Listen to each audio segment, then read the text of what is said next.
बिस्मिल्लाहिर्रहमानिर्रहीम। Second year class अपना अगला लेक्चर स्टार्ट करते हैं। हमने डिस्कस करना है oxidation reactions of alkenes. Oxidation reactions में हमने 2-3 टाइप के डिफरेंट रिएक्शंस पढ़ने हैं।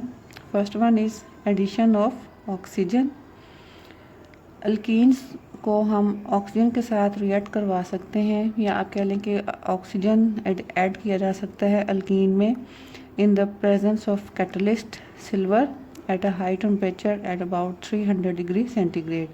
और इस सूरत में जो हमारे पास प्रोडक्ट बनती है वो एक साइक्लिक ऑक्साइड बनता है, that is called as epoxide. इस तरह के कंपाउंड्स जिनमें 2 कार्बन्स के साथ यूँ साइक्लिक फॉर्म में ऑक्सीजन अटैच हो उनको हम बोलते हैं एपॉक्साइड।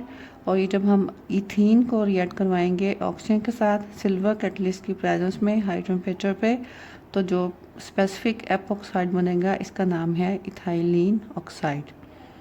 सिमिलरली अगर आप प्रोपीन को रिएक्ट करवा रहे हैं तो सेम टाइप का रिएक्शन होगा। तो यहाँ पे जिन 2 कार्बन के बीच में कार्बन कार्बन डबल बॉन्ड था, अब उन्हीं 2 कार्बन के बीच में ऑक्सीजन आ जाएगा और ये बन जाएगा आपके पास propylene oxide. Next oxidation reaction जो है it is called as hydroxylation. बहुत इंपॉर्टेंट रिएक्शन है ख़ासतौर पे एग्जामिनेशन पॉइंट ऑफ व्यू से। हाइड्रोक्सिलेशन क्या चीज़ है आपने याद रखना है, that it is the reaction of an alkene with dilute alkaline KMnO4। ठीक है, इन कोल्ड स्टेट।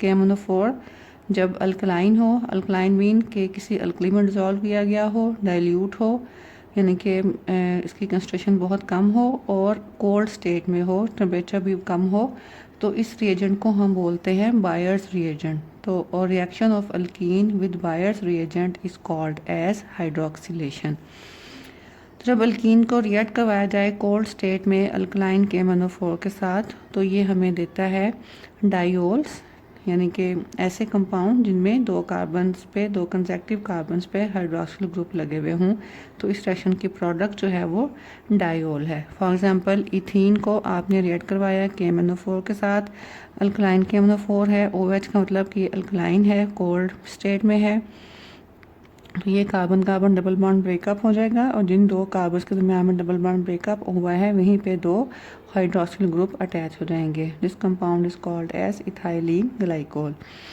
इस रिएक्शन में ओवरऑल जब रिएक्शन कंप्लीट होता है तो KMnO4 का कलर भी डिस्चार्ज हो जाता है। आपको पता होगा कि KMnO4 जो है इसका सोल्यूशन डार्क पर्पल या आप कह लें कि वायलेट कलर का होता है। तो जब ये रिएक्शन कंप्लीट होता है तो KMnO4 का जो पर्पल या वायलेट कलर है वो भी ख़त्म हो जाता है, ये बहुत ही लाइट रह जाता है। तो इसी नेचर की वजह से ये रिएक्शन जो है it is used for the as a test for the presence of unsaturation. यानी कि अगर आपने लेबॉर्ट्री में चेक करना हो कि किसी कंपाउंड में कार्बन कार्बन डबल बॉन्ड या ट्रिपल बॉन्ड यानी कि पाई बॉन्ड मौजूद है कि नहीं, तो उसको हम रिएक्ट करवाते हैं कोल्ड डाइल्यूट KMnO4 के साथ। तो अगर KMnO4 का कलर डिस्चार्ज हो जाए तो इट मीन्स के इस कंपाउंड में कार्बन कार्बन डबल बॉन्ड था जिसने KMnO4 के साथ रिएक्ट करके नया कंपाउंड बना दिया है। Next reaction is combustion. Combustion आप लोग पहले भी पढ़ चुके हैं अल्केन्स के टॉपिक में, और मैंने आपको बताया था कि कोई भी हाइड्रोकार्बन जब उसकी कंबस्शन कैरी आउट की जाएगी तो प्रोडक्ट हमेशा सेम होगी, कार्बन डाइऑक्साइड एंड वाटर।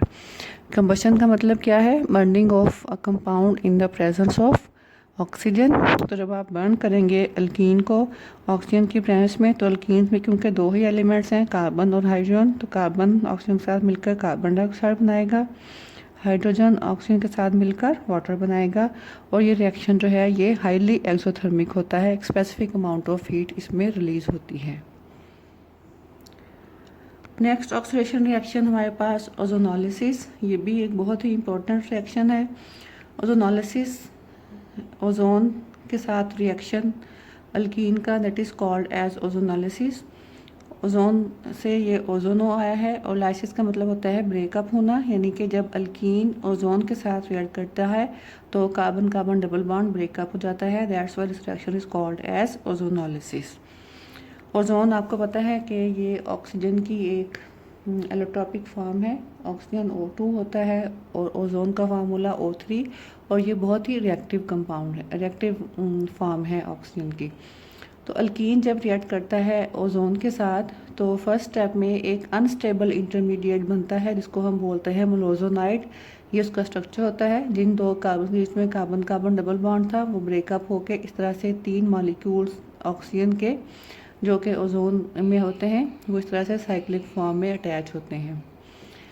तो जैसे ही ये मोलोजोनाइड बनता है ये अपने आप को, क्योंकि बहुत अनस्टेबल होता है, ये अपने आप को रीअरेंज करके एक दूसरा इंटरमीडिएट बनाता है, it is called as ozonide. तो ये ओजोनाइड का स्ट्रक्चर देखें आप, थोड़ा सा चेंज है, ऑक्सीजन आइटम्स की तरतीब जो है वो चेंज हो जाती है और कार्बन के बीच में जो सिंगल बॉन्ड था वो भी अब यहाँ पे ब्रेकअप हो गया है। ओजोनाइड भी कोई इतना स्टेबल इंटरमीडिएट नहीं है। तो ओजोनाइड को जब हम रिएक्ट करवाते हैं वाटर के साथ तो इसकी रिडक्शन हो जाती है ओजोनाइड की, और ये रिड्यूस होके आपको देगा फॉर्मेल्डिहाइड, या डिपेंड करता है कि ये ओजोनाइड किस अल्कीन से बना है। तो आपको फॉर्मेल्डिहाइड भी मिल सकता है, एसिटल्डिहाइड भी, और कोई कीटोन भी, यानी कि या तो एल्डिहाइड्स मिलेंगे या कीटोन्स। कौन से एल्डिहाइड होंगे और कौन से कीटोन, ये डिपेंड करता है कि आपका ओजोनाइड जो है वो किस अल्कीन से बना है। तो यहाँ पे हमारे पास स्टार्टिंग मटेरियल जो है वो इथीन था। तो ओजोनाइड इस तरह से ब्रेकअप होंगे, इसमें बॉन्ड, ये वाला बॉन्ड टूट के ये यहाँ शिफ्ट हो जाएगा, ये वाला बॉन्ड टूट के यहाँ शिफ्ट हो जाएगा, और ये वाला बॉन्ड भी ब्रेकअप हो जाएगा। अब देखें, जब यहाँ से बॉन्ड टूट गया और यहाँ से बॉन्ड टूट गया तो ये बाकी आपके पास जो चीज़ बची ये क्या है, ये वाला बॉन्ड यहाँ शिफ्ट हुआ, मीन्स यहाँ पे कार्बन डबल बॉन्ड ऑक्सीजन बन गया। तो ये क्या बना आपके पास, HC डबल बॉन्ड OH, ये फॉर्मेल्डिहाइड बन गया, HC डबल बॉन्ड OH। इस साइड से देखें, यहाँ पे भी ये वाला बॉन्ड टूट के यहाँ शिफ्ट हुआ था, तो ये क्या बन गया, HC डबल बॉन्ड OH। ठीक है, तो 2 मॉलिक्यूल्स आपके पास बने हैं फॉर्मेल्डिहाइड के, और जो ऑक्सीजन यहाँ से रिलीज हुई है वो वाटर के साथ मिलकर बना देगा हाइड्रोजन पेरोक्साइड H2O2। तो इसीलिए मैंने कहा था कि आपके पास हमेशा प्रोडक्ट में एल्डिहाइड या कीटोन बनेगा, लेकिन कौन सा एल्डिहाइड या कीटोन है वो डिपेंड करता है स्टार्टिंग अल्कीन पे। अगर कोई और टाइप की अल्कीन होगी तो आपके पास जाहिर है कि किसी और टाइप का फॉर्मेल्डिहाइड बनेगा। और अगर आपके पास जैसे फ़र्ज़ करें यहाँ पे CH3 होता तो आपके पास एसिटल्डिहाइड बनेगा। अगर आपके पास यहाँ पे दोनों ग्रुप्स मिथाइल ग्रुप्स होते तो फिर आपके पास कीटोन बनेगी, CH3 double bond O CH3।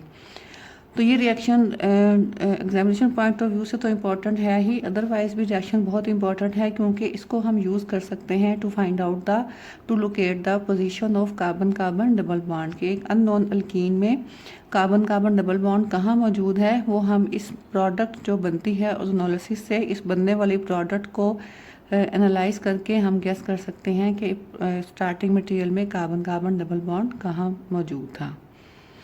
तो ये 4 हमने पढ़ लिए, oxidation reactions of alkenes, combustion reaction with oxygen, hydroxylation और ओजोनोलिसिस। लास्ट रिएक्शन है polymerization reaction of alkenes. Polymerization reactions का मतलब ऐसे रिएक्शन जिनमें कुछ छोटे छोटे मॉलिक्यूल्स आपस में मिलकर बहुत बड़ा एक जाइंट मॉलिक्यूल बनाते हैं।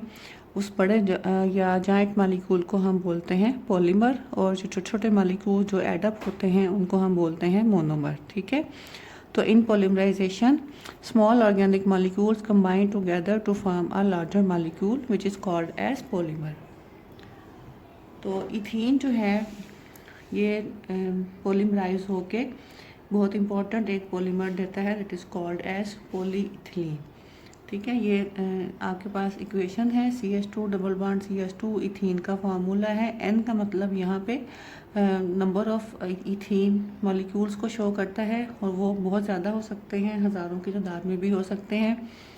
जब ये मॉलिक्यूल्स आपस में रिएक्ट करते हैं हाई टेम्परेचर और हाई प्रेशर पे, 400 डिग्री सेंटीग्रेड टेम्परेचर है, प्रेशर भी तकरीबन 100 ATM है, तो ये आपस में इस तरह से कार्बन कार्बन डबल बॉन्ड टूट के ये CH2 यूनिट्स आपस में लिंक होते हैं। तो यहाँ पे हमने इसका सिंबॉलिकल फार्मूला लिख दिया है। N का मतलब ये कि इस तरह के बहुत सारे यूनिट्स दोनों साइड्स पे एक्सटेंड होते हैं, तो हमारे पास मॉलिक्यूल जो बनता है it is called as polyethylene, या आम ज़बान में इसको हम पॉलीथीन भी कहते हैं। ये प्लास्टिक टाइप पॉलीमर है जो कि बहुत ही ज़्यादा वाइडली यूज़ किया जाता है।